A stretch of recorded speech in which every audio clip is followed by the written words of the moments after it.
हाय नमस्कार, मी प्रकाश Godekar fitness coach आपल्यासमोर घेऊन आलो आहे. फिटनेसचं नवीन यूट्यूब चॅनल, त्याचं नाव आहे प्रकाश फिटनेस आणि इन्फॉर्मेशन. तर मित्रांनो, आज एक नवा विषय आणि नवी चर्चा. आजचा जो विषय आहे न्यूट्रिशन म्हणजे काय आणि स्लो अब्झॉर्ब कार्बोहायड्रेट आणि फास्ट अब्झॉर्ब कार्बोहायड्रेट म्हणजे काय. तर ही चर्चा सुरू करण्यापूर्वी मी तुम्हाला क्लिअर करतो, न्यूट्रिशनवरची ही काय जी चर्चा आहे ती 5 किंवा 10 मिनटाच्या व्हिडिओमध्ये कधीच कंप्लीट होऊ शकत नाही. कारण न्यूट्रिशनचा जो कन्सेप्ट आहे तो फार महत्त्वाचा आहे आणि फार मोठा आहे. त्याच्यामुळे तो कन्सेप्ट कवर करायला फार मोठा वेळ जातो. तरी पण मी त्यातून काय महत्त्वाचे आपल्याला जे काय महत्त्वाचे टप्पे आहेत ते मी आपल्याला या माझ्या व्हिडिओद्वारे सांगतो. तर न्यूट्रिशन म्हणजे काय, तर शरीराला ऊर्जा आणि शरीराला सुयोग्य पद्धतीने शरीराची वाढ होण्यासाठी लागणाऱ्या अन्नातील घटकांना न्यूट्रिशन असे म्हणतात. तर शरीराला दररोज जास्त प्रमाणावर लागणारे न्यूट्रिशन म्हणजे एक मॅक्रो न्यूट्रिशन आणि दुसरं म्हणजे मायक्रो न्यूट्रिशन. आता मॅक्रो म्हणजे काय आणि मायक्रो म्हणजे काय, तर मॅक्रो म्हणजे शरीराला दररोज जास्त प्रमाणावर लागणारे न्यूट्रिशन. उदाहरणार्थ कार्बोहायड्रेट्स, प्रोटीन, फॅट्स, फायबर आणि वॉटर.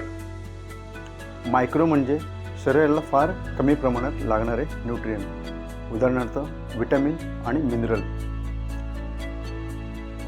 विटॅमिन आणि मिनरल हे मायक्रो न्यूट्रिएंट असे आहेत की त्याने शरीराला ऊर्जा व कॅलरी मिळत नाहीत, परंतु शरीर त्याच्याशिवाय योग्य पद्धतीने काम करणार नाही. उदाहरणार्थ एखादी कार नीट चालण्यासाठी जशी पेट्रोल आणि डिझेलची गरज असते, त्याच्या व्यतिरिक्त स्मूथ चालण्यासाठी ब्रेक ऑइल, गिअर ऑइल तसेच कूलंट याची देखील जशी गरज असते, तेव्हाच ती कार नीट व्यवस्थित चालते.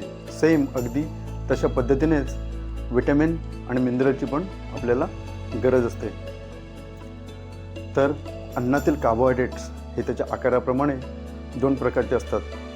त्यातला पहिला म्हणजे सिंपल कार्बोहायड्रेट्स आणि दुसरा म्हणजे कॉम्प्लेक्स कार्बोहायड्रेट्स. सिंपल कार्बोहायड्रेट्स हे आकाराने लहान असतात, म्हणजे ग्लुकोजच्या कमी साखळीपासून बनलेले असतात. तसेच कॉम्प्लेक्स कार्बोहायड्रेट्स हे आकाराने मोठे असतात, ग्लुकोजच्या लांब साखळ्यापासून बनलेले असतात. तेव्हा सिंपल कार्ब्स आणि कॉम्प्लेक्स कार्ब्स हे त्याच्या डायजेशनच्या वेगाप्रमाणे अजून 2 प्रकारचे असतात. त्यातलं एक म्हणजे फास्ट अब्झॉर्ब कार्बोहायड्रेट व स्लो अब्झॉर्ब कार्बोहायड्रेट. तर आपण याच्यावर चर्चा करू. ज्यावेळेला स्लो अब्झॉर्ब कार्बोहायड्रेट खाल्ले जातात त्यावेळेला जी ग्लुकोज आहे ते रक्तामध्ये संथपणे येते, तसेच इन्सुलिनच्या ज्या पातळ्या आहेत त्या स्थिरपणे वाढतात.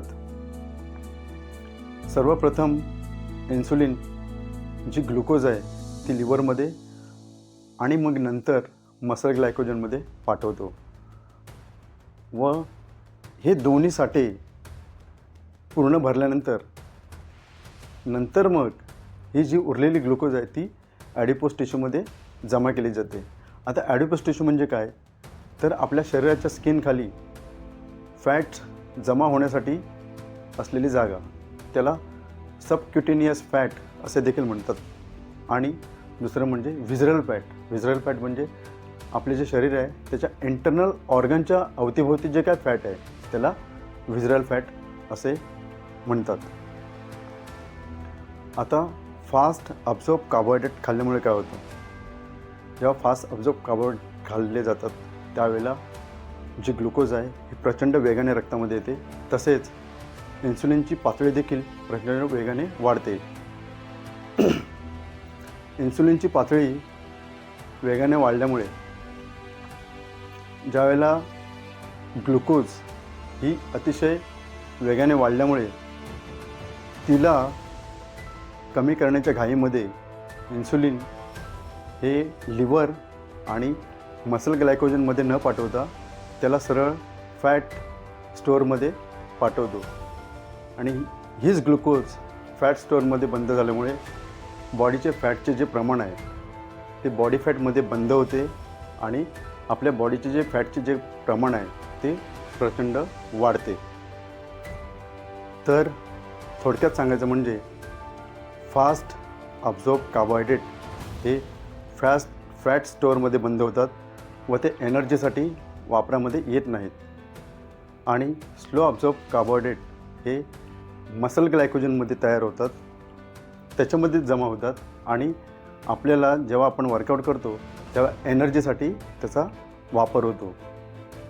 तर मित्रांनो, ही होती आजची चर्चा जर आवडली असेल तर व्हिडिओला जरूर लाईक करा, चॅनलला सबस्क्राईब करा आणि शेअर करा.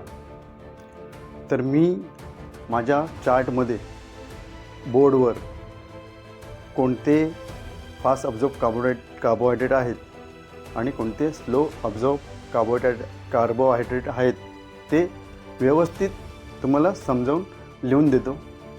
आता दुसरी गोष्ट म्हणजे तुम्हाला एक सांगायचं राहून गेलं की 1 ग्रॅम कार्बोहायड्रेटमधून आपल्याला 4 कॅलरी मिळतात, तसेच 1 ग्रॅम फॅटमधून आपल्याला 9 कॅलरी मिळतात, तसेच 1 ग्रॅम प्रोटीनमधून आपल्याला 4 कॅलरी मिळतात.